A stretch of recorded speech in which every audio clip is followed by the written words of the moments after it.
อึ๊บบ่ได้อยู่ซื่อๆพี่น้องเนาะกล้วยกล้วยยังเพิ่นเอิ้นน้องอันนี้กล้วยยังบ่ฮู้คือกันจักสายพันธุ์ยังแบบภาษาลาวเอิ้นนะมันเป็นไปได้อันหมากมันบ่มีโดยตายคักบาทนี่พี่น้องเอ้ยเนาะปวดซิ่งซองปินไปทางไหนล่ะบาทนี้เวลาที่เจ้าไปเขาอันว่าห้องน้ำดิไปทางไหนอยู่ป่าพุ่นเล่นเขาป้าผู้โดยไกลเติบเอาได้บาทนี้เนาะโดยเวลา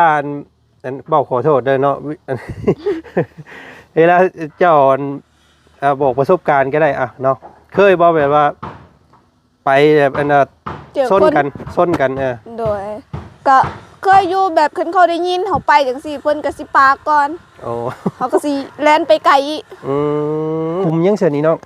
เขาว่าสิเฮ็ดห้องน้ำเด้ตอนนั้นเขาบอกว่าสิซอยเรือแบบเฮ็ดห้องน้ำให้โครงการบ่ได้เนาะเพราะว่าเฮายังบ่ทันมีเขากินคันถือว่าเฮาเก็บเงินแล้วล่ะบ่มีคนให้เงินแม่ล่ะแบบถ้าค่าไฟค่าน้ำจังซี่แม่เฮาก็บ่ฮู้จักสิไปหามาแต่ไสตัวเราบ่ได้เฮ็ดเวียกเนาะโดยแต่ถ้าแบบเฮาแบบเห็นจังซี่ก็สำบายอยู่ได้มีแต่หาเงินแล้วแบบเขาอยู่ในเฮือนเบิดก็เฮาบ่ฮู้มีแต่แม่เป็นคนซื้อกันเฮาบ่ได้เอาเงินให้แม่ก็แม่ก็พูดจักสิเฮ็ดแนวใดมีแต่แม่เป็นคนเก็บเงินเนาะว่าไงเนาะได้เงินเดือนมาก็มีแต่ให้แม่โดยแต่ถ้าแบบมื้อใดมื้อนึงพอมีอยู่นำแม่เฮาก็สิเก็บอยู่เล็กๆน้อยๆจังซี่เก็บไว้เป็นเงินเป็นของตัวเองพี่น้องเนาะก็หมายบ่มีแบบว่าสิ่งที่อยากได้สุดๆบ่ในชีวิตแบบว่าอยากได้รถคืออยากได้แบบอยากมีรถคือสิดีคิดแบบนี้แบบคูปีเฮาเฮ็ดมันเฮาวางอย่างเดียวก็คือรถแบบรถแบบไหนรถจักรพอได้ไปเฮ็ดเวียกเฮ็ดงานก็พอได้ไปขายหน่อไม้นำหมู่แบบอยากได้รถโดยหมู่ไปขายจังซี่เฮาก็สิเบิ่งแต่หมู่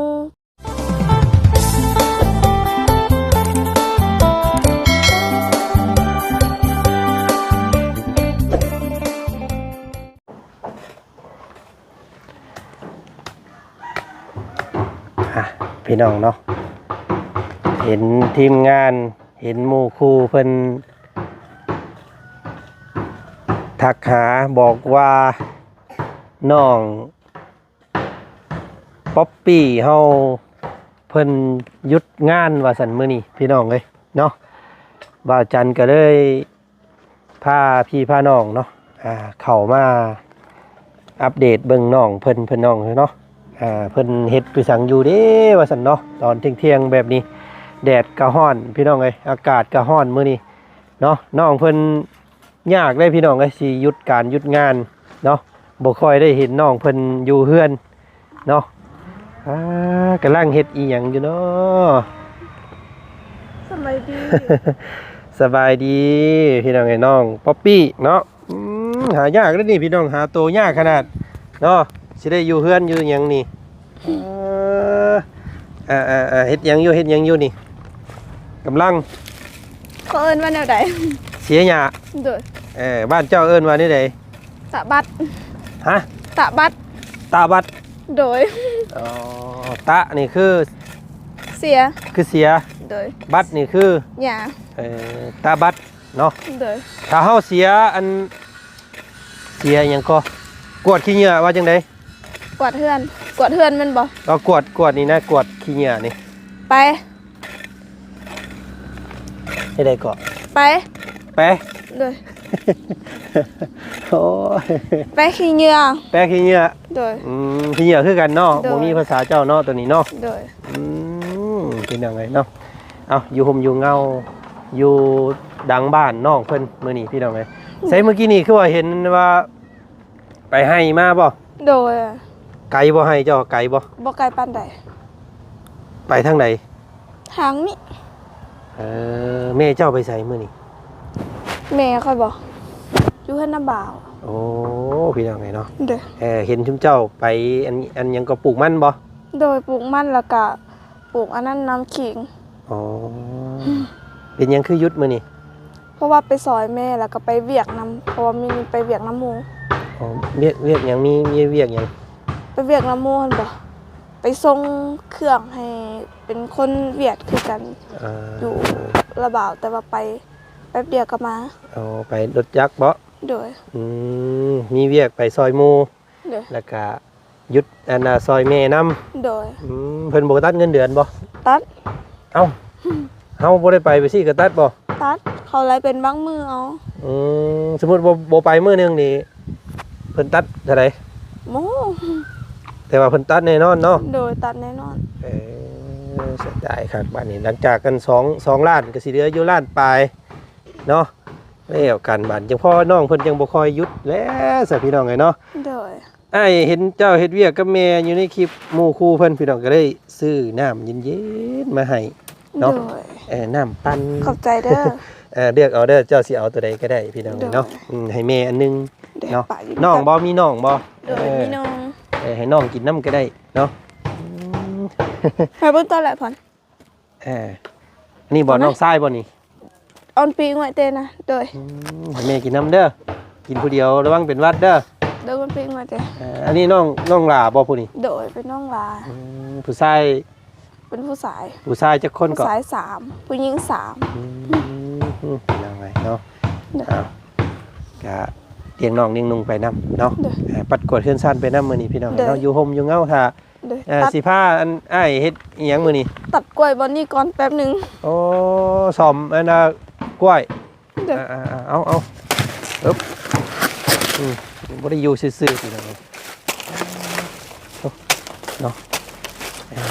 กล้วยอันกล้วยหยังเพิ่นเอิ้นน้องอันนี้กล้วยหยัง บ่ฮู้คือกันจักสายพันธุ์หยังแบบภาษาลาวเอิ้นนะ มันเป็นไปได้อันหมากมัน มันก็คือกัน แต่ว่ามันอ่านแบบนี่แบบเฮากินเองเด้แบบเฮากิน บ่ได้ปลูก น่า เลย สิเป็น ค่ะ กล้วยอันหยังเกาะเพิ่นเอิ้นคือกล้วยหอมบ่กล้วยหมากมันอยากดำๆนิดนึงแม่นบ่ บ่ได้ดำมันนี่ บ่เห็นเวลาบ่เห็นหมากมันเนาะพี่น้องเนาะกล้วยอันนั้นแหละกล้วยทะมุนบ้านข่อยเอิ้นกล้วยทะมุน เด้อ เนาะหมากมันอยากเป็นเดียมๆนิดนึงแม่นบ่ โอ้โห ต้องพี่น้องเนาะอันนี้เพิ่นบ่ได้อันบ่เพิ่นบ่ได้จูดเนาะเพราะว่ามันใกล้เฮือนพี่น้อง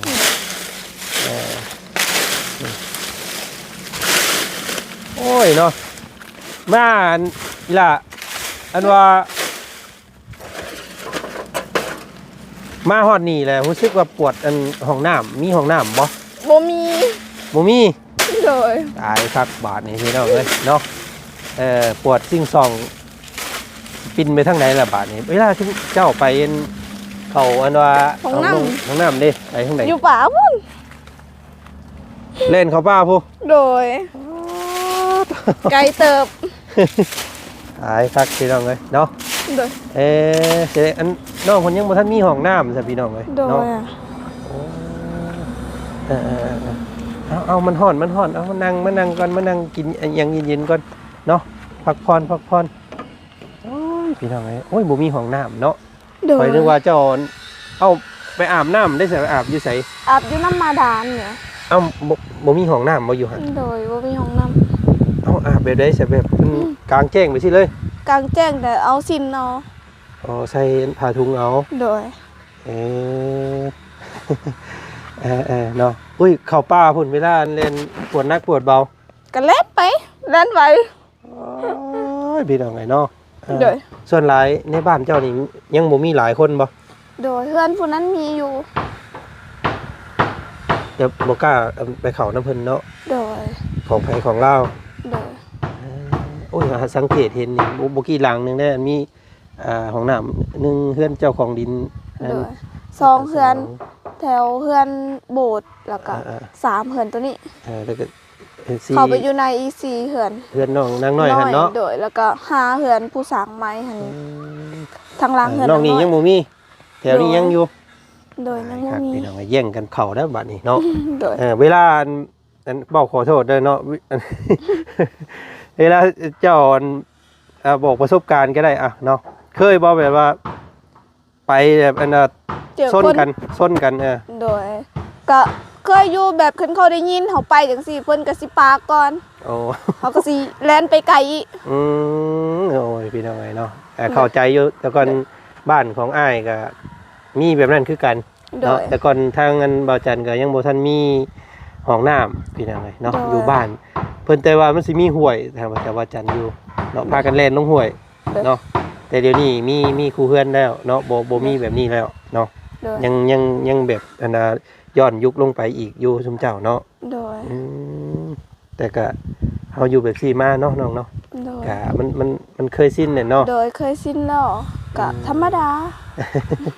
ยามผ้ายามฝนก็แข่งฝนไป โดยบางเทื่อคันบ่มีโตยังเขากลางลมบ่มีโตลมหรือบ่ บ่มีคันจ้องบ่ โดยบ่มีการจอง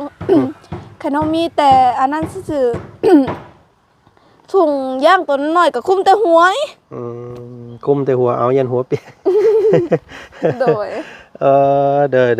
อเฮ็ดยังไงเนาะกินข้าวแล้วมื้อนี้ กินแล้ว กินหน่อไม้ หน่อไม้ โดยหาเลยตอนเมื่อจากไปอันนั้นไปปลูกมันหั่นแล้วก็ไปส่งเครื่องน้ำมูแล้วก็มาแล้วก็กินหน่อไม้ แสดงว่ายังบ่ได้พักผ่อนเลยมื้อนี้เนาะไปตลอดแม่นบ่ ได้พักอยู่แป๊บหนึง เนาะเอาพวกอ้ายก็เห็นเจ้ายุดเรียกพี่น้องไงเนาะก็เลยแล่นมาเบิ่งมื้อนี้ก็ได้เนาะ โดย แม่เจ้าไปใส่แล้วนี่ แม่ค่อยบอกอยู่เพิ่นน้ำบ่าวค่อยบ่จัก ไปพุ่นบ่ โดย โอ้ยังบ่เคยเห็นแม่เจ้าได้นี่พี่น้องไง โด เนาะ ย มาแต่ละเทื่อบ่ค่อยพ่อเราจักเทื่อบ่ค่อยอยู่เฮือนเนาะแม่เจ้าเนาะ โดย เป็นคนขี้อายไปจักบ่ แบบเพิ่นเว้าภาษาลาวแบบบ่เคยเก่งหลายปานใดเด้แบบเว้าบ่ค่อยเป็นก็เลยแบบอยากอายกล้องในแบบ เว้ายังภาษาลาวยังบ่เก่งปานใด โดย ก็บ่ค่อยอยากเข้ากล้องนำปานใด โดย เนาะมีแต่ไปเวียกไปงานไปให้ไปสวนตลอดเพิ่นเนาะพี่น้องเนาะ โดย โอ้ยสะอาดสะอ้างดีอยู่นี่พี่น้องเนาะดินดอนอันที่ดินที่นั่นของเราแต่ว่าเป็นต้นไม้หลายเนาะแถวเฮือนเจ้าเนาะ โดย อันฮอดใส่อันเพิ่นปั่นให้เจ้าอยู่นี่ฮอดใส่อยู่นี่บ่ โดย ฮอด นี่ กอไผ่นี้ โดย แล้วก็เกี่ยวไปพุ่น โดย แต่ว่าเพิ่นก็ให้อยู่ให้ปลุกซื่อๆเนาะว่าง่ายๆเนาะ โดย ให้ปลุกเฮือนปลุกหยังอยู่ซื่อๆโอ้ยฮอดพุ่นแล้วพี่น้องฮอดโพนพุ่นแล้ว โดย เนาะ แต่แบบถ้ามีอันนั้นมีเวลาอย่างแบบทั้งล้างเฮือนน้าบ่าวหันแบบก็มีอยู่แบบดินเบิดเลยแบบเป็นดินของแม่เฒ่าอยู่พอเฒ่าอยู่ผู้หนึงอยู่เพื่อนหลังนี้ แต่ว่าถ้าเพิ่นขายเบิดหันก็คือสิดี เพราะว่าถามเบิ่งก่อนแบบคือสิราคาเดียวกันบางเทื่อก็ฮอดบางเทื่อก็สิบ่ฮอด แบบมันเป็นหลังบ้านบ่ โดยแต่ว่ามัน เป็น กว้าง สวนบ่ โดยกว้างแหง เป็นอะไรเนาะ โดย กอันหมองนี้ก็เป็นต้นไม้หลายเนาะ โดย แถวทางหลังบ้านหมองน้องเพิ่นเว้าเพิ่นมันสิเป็นสวนกว้างแน่เนาะ โดย ในราคาเดียวกันเนาะ โดยแต่ว่าถามมึงก่อนจักเพิ่นสิขายหรือว่าเท่าใด พี่น้องไงเนาะยังรวบรวมทื่นฮอนอยู่ตอนนี้ก็ได้พี่น้องไงเนาะเห็นทางบ่าวบุญเพิ่นทักถามเรื่องที่เรื่องดิน อาจจะมีผู้ใหญ่เนาะเห็นเพิ่นว่าอยากติดต่อหาเจ้าโดยตรงเพิ่นติดต่อหาแล้วบ่น้อง โดยติดต่อหาแล้วแต่เพิ่นบอกแล้วการใช้ชีวิตหรือว่าถ้าเฮาแบบใช้ชีวิตแบบเป็นคนแบบเฮาไปรับจ้างเขาจังซี่ก็บ่ได้ถ้าบ่ได้มื้อหนึงแบบเฮามีเงินจังซี่ก็เพิ่นบอกว่าให้แบบให้เฮามีเป็นของตัวเองจังซี่หรือว่าเฮาแบบเฮ็ดอีหยังก็ได้ขาย ให้เป็นอาชีพเนาะ โดยให้เป็นอาชีพเป็นของตัวเองถึงสิน้อยก็ยาแต่ว่าเฮาคอยเฮ็ดคอยสร้างจังซี่อ่ะ อ๋อเพิ่นแนะนำเจ้าแบบนั้น โดย เพิ่นบอกว่าถ้าเฮาเฮ็ดเวียกเนาะ โดย ถ้าเฮาเฮ็ดเวียกเฮาก็สิได้เป็นลูกน้องเพิ่นตลอดเนาะ โดย ก็เงินเดือนก็สิประมาณนั้นเนาะ โดย แต่ว่าถ้าเฮามีเงินก้อน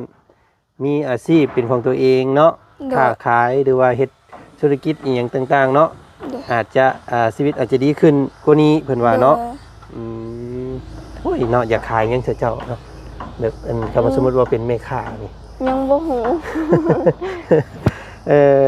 เนาะยังบ่เคยคิดวางแผนไว้เนาะ โดย เป็นแม่ค้าออนไลน์ได้อยู่ได้นี่เนาะหน้าตาได้อยู่แต่ว่าแบบตอบช้าเพิ่นมันตอบเสร็จลูกค้ามันอาจสิสาหน่อยนึงเพราะว่าเฮาบ่เป็นหนังสือน่ะแบบคอยเขียนฮู้จังซี่มันก็สิโดนแบบบางคนมันก็สิ เพิ่นเขียนคล่องเขียนไว้เนาะ โดย น้องเพิ่นเป็นอยู่หนังสือเนาะ เป็นน้อยเดียวแบบบางคำก็บ่ฮู้ถามหมู่ก่อนแล้วบางคำฮู้ก็ตอบบางคำบ่ฮู้ก็ถามคอยถามจังซี่ก็บ่ค่อยฮู้หลายปานใดดอก น้องว่ามื้อนั้นว่าอันเรียนจบบ่ได้ก็ บ่ได้เรียน บ่ได้เรียนเลย เรียนแต่เดือนหนึงบ่ พี่น้องไงเนาะแล้วกัน บ่ผ่านแด้จะเป็นนั้นว่า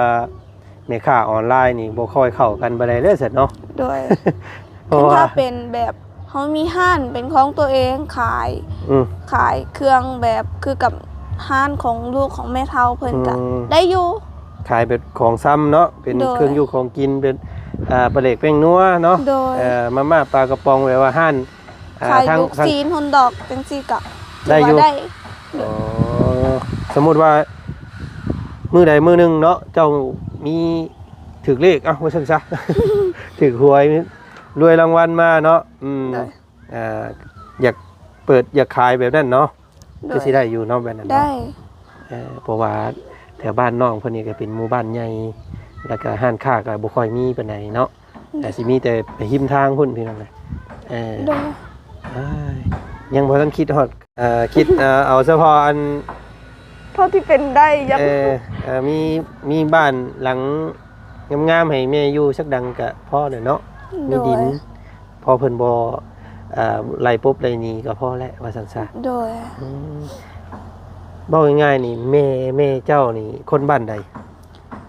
อยู่ค่ะอยู่แตะกี้หันแบบเขาเกิดคอยอยู่บ้านพุ่นไฮแต่แบบรุ่นแม่แบบคอยกับบ่ฮู้คือกันว่าอยู่บ้านใด แต่ว่าพ่อและเสียพ่อก็ อยู่บ้านพุ่นไฮคือกัน อ๋อ แล้วเกิดคอยอยู่พุ่นแต่ได้ยินข่าวว่า แม่คอยเป็นคนบ้านสะเวทแต่ยังบ่ฮู้ว่ามันจริงหรือบ่แต่ก็ บ้านยังก็ บ้านสะเวท บ้านสเวท โดย ไปทางไหนบ้านสเวทนี่ ไปทางพุ่นไฮคือกันแต่มันมีทางแหวอีก บ้านคนให้ไปทางพุ่นเนาะ โดยแต่ว่ามีทางแหวเข้าไปในอีก แบบเว้าง่ายๆครอบครัวน้องเพิ่นนี่เป็นครอบครัวที่อพยพมาแต่พุ่นเนาะ โดย มาอาศัยนำญาติพี่น้องอยู่นี้เดินเคยนำเพิ่นแต่เพิ่นแบ่งดินให้อยู่เนาะ โดย แบบนั้นเองเป็นไงเนาะคิดว่าทั้งบ้านนี้เป็นบ้านพ่อเจ้าบ่แม่นเนาะ บ่แม่น บ้านแม่ก็บ่แม่น บ่แม่นเบิด แล้วเป็นนี้ได้คือว่าได้มาอยู่พี่เสียเนาะได้ถามแม่เจ้าบ่ บ่ได้ถาม เพิ่นมาอยู่ในแบบใดอะนะพี่น้องเนาะมาอยู่นํญาติพี่น้องทางไหน น้ำแม่ตู่ได้ยินบ่น้ำแม่เฒ่าอะน้ำแม่เฒ่าอะแบบมาขออาศัยอยู่น้ำเพิ่นแบบมี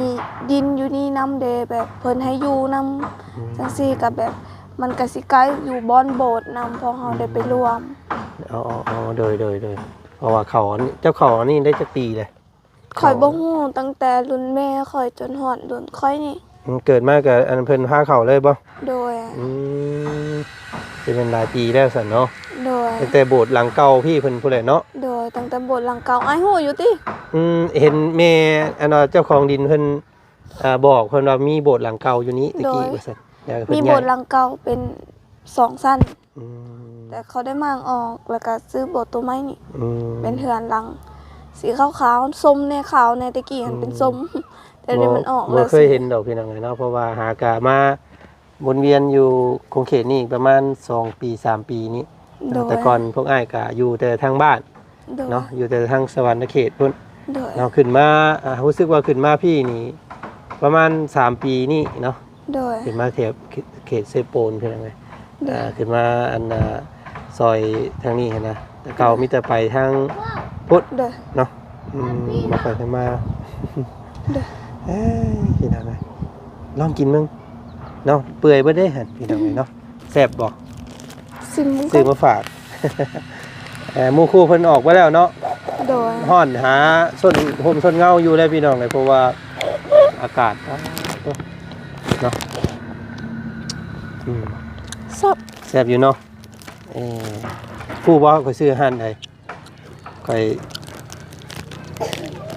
หันเอ้ยนาง ไอ้นาง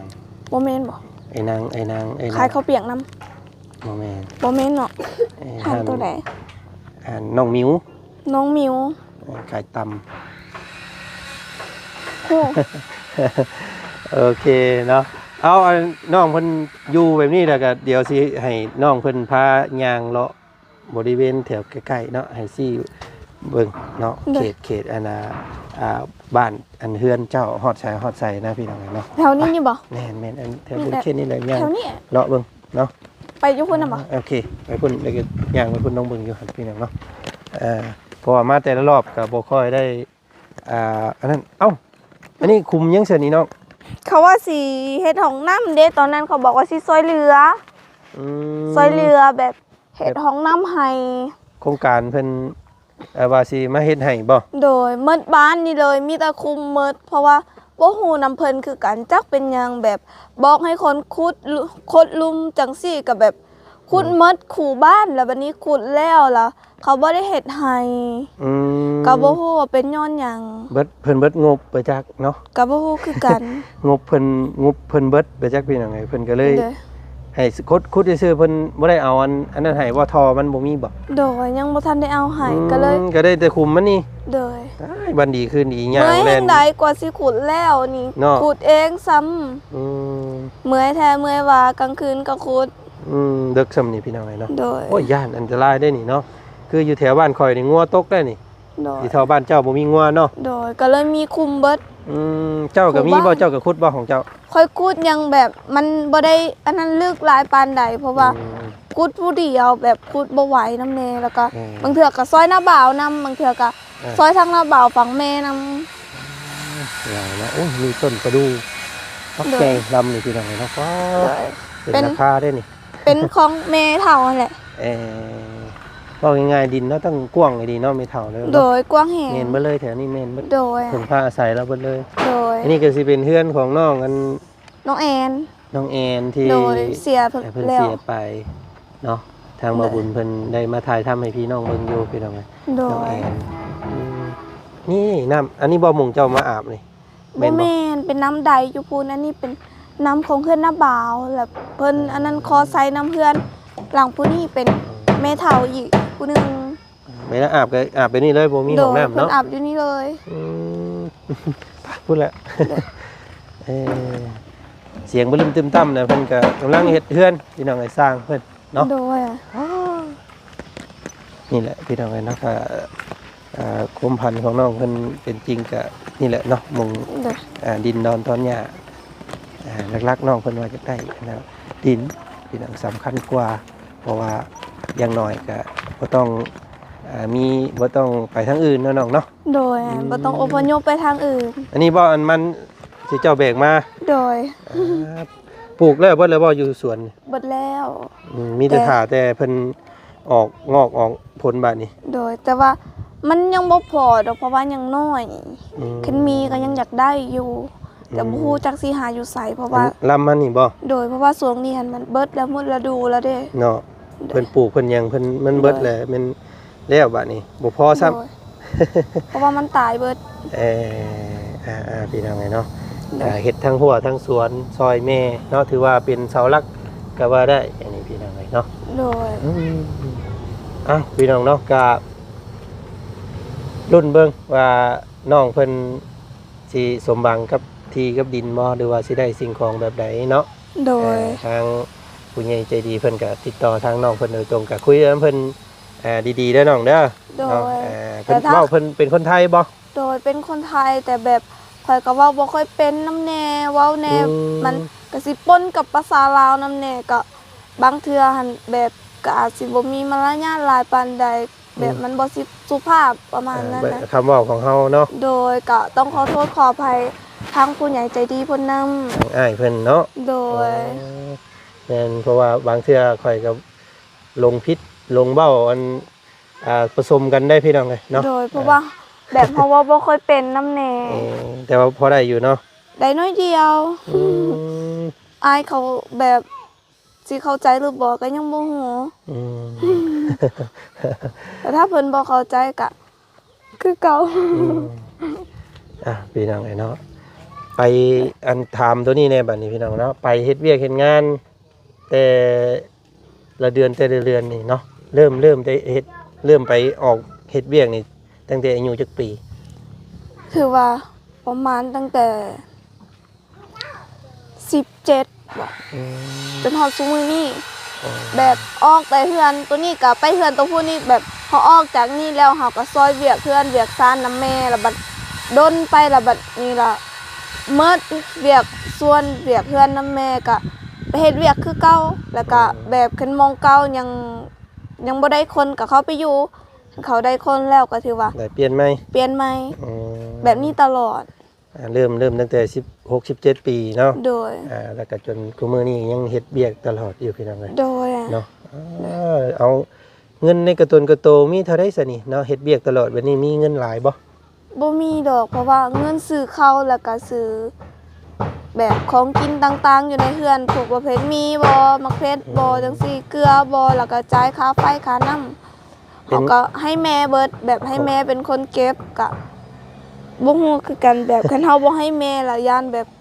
แม่ก็ไปเฮ็ดเวียกเฮือนเวียกซ่านเด้จังซี่ของแบบเฮ็ดให้เฮ็ดหญ้าของเฮาเองบ่ได้ไปรับจ้างก็บ่มีเงินจังซี่คันเฮาบ่ให้เงินแม่เฮาก็สิเอาเงินมาแต่ไสซื้อข้าวให้เฮากินก็สิประมาณนี้แต่ถ้าแม่เฮามีเงินจังซี่เฮาก็อยากเก็บเงินไว้อยู่แค่เฮามี แสดงว่าของทุกสิ่งทุกอย่างเนาะประเดกเป็นนัวข้าวสารอาหารแห้งนี่แม่นเป็นทางเจ้าเบิดเนาะ โดย หาเงินมาได้ก็มีแต่เจ้าเป็นคนซื้อคนเอาให้แม่เนาะ โดย ก็เลยเฮ็ดให้ตัวเองบ่มีเงินเก็บบัด โดย เพราะว่า แบบ น้อง เขาบอกว่าให้ค่อยเก็บเงินก็ต้องขอบใจพวกไอ้เพิ่นหลายๆแต่ยังเก็บบ่ได้เนาะเพราะว่าเฮายังบ่ทันมีข้าวกินคันถือว่าเฮาเก็บเงินแล้วล่ะบ่มีคนให้เงินแม่ล่ะแบบถ้าค่าไฟค่าน้ำจังซี่แม่เฮาก็บ่ฮู้จักสิไปหามาแต่ไส ตัวเราบ่ได้เฮ็ดเวียกเนาะ โดย มี แต่ แต่ ถ้า อยู่ให้ แบบเฮาแบบเห็นจังซี่ก็สำบายอยู่ได้มีแต่หาเงินแล้วแบบเขาอยู่ในเฮือนเบิดก็เฮาบ่ฮู้มีแต่แม่เป็นคนซื้อคันเฮาบ่ได้เอาเงินให้แม่ก็แม่ก็บ่รู้จักสิเฮ็ดแนวใด มีแต่แม่เป็นคนเก็บเงินเนาะว่าไงเนาะ โดย ได้เงินเดือนมาก็มีแต่ให้แม่ โดยแต่ถ้าแบบมื้อใดมื้อหนึงพอมีอยู่นำแม่เฮาก็สิเก็บอยู่เล็กๆน้อยๆจังซี่เก็บไว้เป็นเงินเป็นของตัวเอง พี่น้องเนาะก็ถามน้องเพิ่นหลายอย่างอยู่มื้อนี้เนาะแต่ว่า โดย สิถามคำถามสุดท้ายก่อนมื้อนี้พี่น้องเนาะก่อนสิไปทางอื่นเนาะหาเงินเนาะได้เงินได้หยังมานี่มีเป้าหมายบ่มีแบบว่าสิ่งที่อยากได้สุดๆบ่ในชีวิตแบบว่าอยาก ร ได้ ถคืออยากได้แบบอยากมีรถคือสีดีคิดแบบนี้อะแบบคูปีเฮาเฮ็ดมันเฮาวางอย่างเดียวก็คือรถแบบ รถแบบไหนรถ รถจักรพอได้ไปเฮ็ดเวียกเฮ็ดงานก็พอได้ไปขายหน่อหน่อไม้นำหมู่แบบ อยากได้รถ โดยหมู่ไปขายจังซี่เฮาก็สิเบิ่งแต่หมู่ประมาณนั้นนะ เอ้าอันเจ้ายังบ่ได้มีรถอันจักรบ่ซะนี่ ยังบ่มีรถ เอาไปอันเจ้าไปเฮ็ดเวียกจะขี่รถใช้ซะไป รถหัวหน้า เอารถหัวหน้ามา โดย เอาเพิ่นก็ให้ขี่มาบ่ซะ โดยให้ขี่อยู่เพราะว่าเว้าน้ำเพิ่นและเด้เพิ่นให้ขี่อยู่ โอ้เพราะอันรถที่เจ้าขี่มาแต่เฮ็ดเวียกเนี่ยแม่นรถอันทางหัวหน้าเพิ่น โดย โอ้เพิ่นก็ดีอยู่เด้ซะเนาะ โดย ให้รถขี่น้ำแน่เฮาต้องเติมน้ำมันเองเนาะ บางมื้อก็เติมเองบางมื้อก็เป็นน้ำมันของหัวหน้าเพราะว่าเขาสิใส่เพื่อหลายเขาก็บอกอยู่แบบน้ำมันเบิดก็ให้บอกในเด้อแต่ถ้าแบบมื้อใดมันมืดอีหลีแบบเฮาก็ทันอย่างเมื่อก็เอาน้ำมันตัวเองแบบเงินตัวเองใส่น้ำมันเพิ่นแบบอย่าขอตลอดก็เกรงใจเพิ่นแน่ เนาะ โดย โอ้ยเข้าใจผิดตลอดได้ซะนี่พี่น้องเนาะคิดว่าน้องเพิ่นมีรถเป็นของเจ้าของบ่มีเนาะ โดย ก็อยาก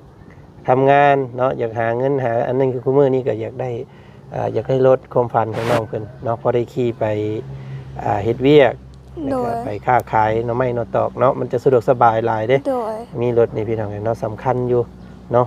โดย เอ้าสู้ๆ โด เนาะ ย มีแต่ตั้งใจเฮ็ดเวียกเก็บเงินโอ้ยยังรถนี่เท่าที่พวกอ้ายเคยซื้อให้หลายๆครอบครัวที่ผ่านมาประมาณ16 ล้านพุ่นแหละ โด เนาะ โดย เป็นรถอันนานำเข้าจากเวียดนาม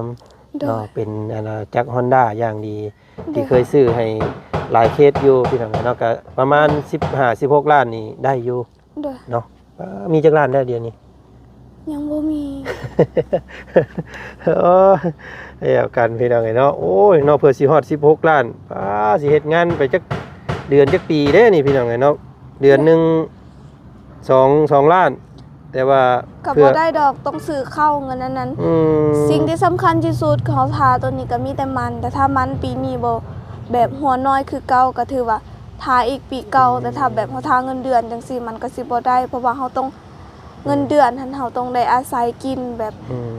ไปมือๆเนาะ โดยแบบ สิ้นเดือน ขาต้ สิ้ อง นใจ โดยประมาณนั้นนะ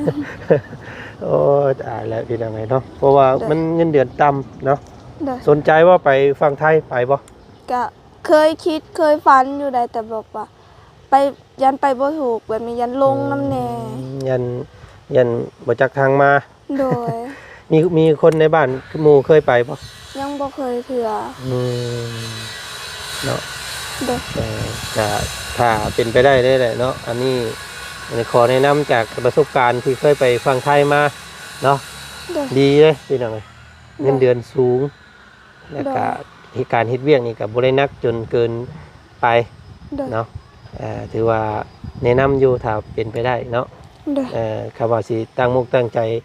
หาเฮ็ดเวียกเป็นอาชีพดีๆนั้นแนะนำไปฝั่งไทย โดย เนาะอย่างหน่อยนี่เงินเดือนวันละ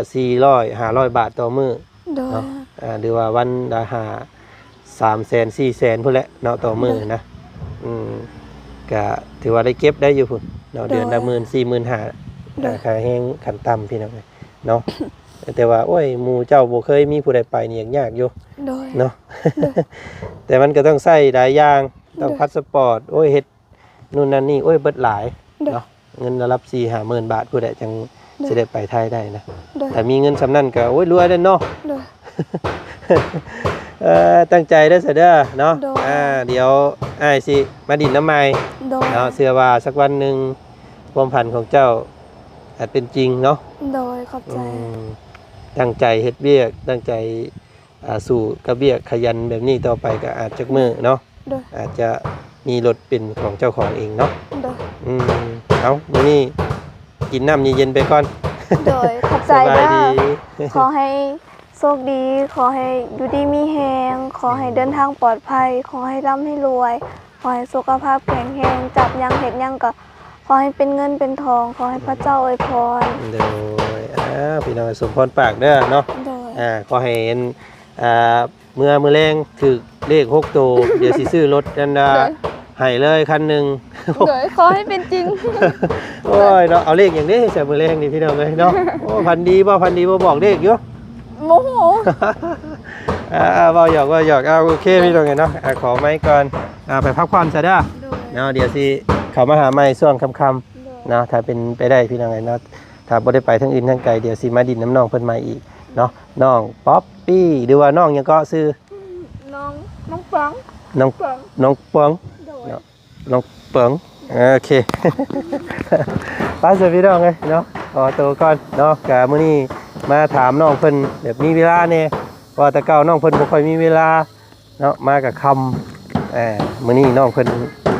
ก็ถามน้องเพิ่นหลายอย่าง